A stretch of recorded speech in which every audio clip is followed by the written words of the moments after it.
Kailangan nga namin pumunta ng simbahan dahil date anniversary ng ate ko ngayon dahil 10 years na talaga. So dahil 10 years na at i-celebrate na din namin kahit kunti lang at magkasama lang kami ng pamilya ko at pupunta muna kami ng simbahan ng aking kapatid at anak ko. At nandito nga muna kami ngayon sa simbahan upang magtirik ng kandila dahil 10 years of anniversary na sa aking kapatid ngayon. So ngayon ay nandito kami sa aming simbahan dahil nandito nga kami ngayon sa simbahan dahil mag-pray kami para sa kanya. At ito rin yung panahon na sumabay talaga ang Yolanda dahil nung Yolanda na yun ay yun din yun ang kamatayan ng ate ko. At ngayon isabay-sabay na namin ang pagtirik ng kandila at dahil itong petsa na to ay talagang marami talaga ang namatay nung time na yun na nag-Yolanda dito sa aming lugar. At ngayon mag-pray na rin tayo para sa lahat upang maging safe talaga tayong lahat dito sa mundo dahil ngayon ay grabe naman talaga dahil ngayon ay marami na talagang nangyayari dito sa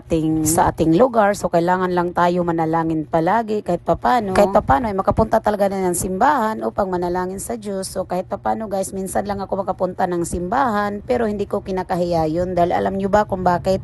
Hindi ako katulad ng iba nagpapakitang tao lang palaging nasa simbahan pero pag nakatalikod talaga sila ay kung sino-sino na talaga ang mga chinichismis nila at kung sino talagang tinitingnan nila. At kahit minsan lang ako pumunta ng simbahan, kahit papano ay nanalangin ako araw-araw sa Diyos na safe ang pamilya ko at okay din naman yung mga kapatid ko, mga magulang ko at nagpapasalamat na rin ako sa Diyos kahit papano ay nakakain kami sa 3 bisis sa isang araw. So kahit papano guys, no, hindi natin ikahiya na nagtirik tayo minsan ng kandila kasi hindi tayo katulad ng ibang tao dyan nagpapakita lang para lang sabihin na maganda talaga ang kanilang hangarin. At wala man akong time pumunta ng simbahan dahil medyo busy rin ako kahit papano ay may time din ako manalangin kahit papano. Hindi natin husgahan yung ibang tao na hindi pumunta ng simbahan no dahil kahit papano ay nanalangin tayo sa Diyos na palagi tayong safe at ang pamilya natin. Hindi lang naman talaga tayo gagaya sa ibang tao na halos araw-araw na sa simbahan pero pag uwi sa bahay nila, Diyos ko naman hindi natin alam kung ano ang pinapakita nila sa kanilang pamamahay. Hindi talaga natin maiwasan na may mga plastic talaga na mga tao at magpakita lang talaga sa sarili natin pagkaharap talaga pag nakatalikod na akala mo naman kung sino.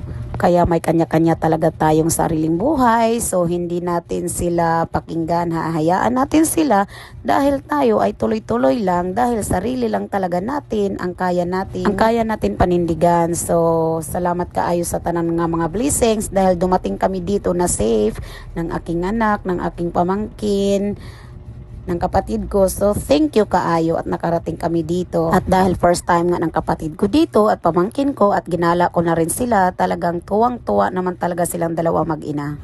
Thank you sa lahat, sa mga taong hindi pa nakarating ng bye-bye sa Lintaon. So try na mo mga hindi nakarating dito ng bye-bye dito sa Lintaon. So pumunta na kayo dito dahil napakaganda talaga ng lugar na to.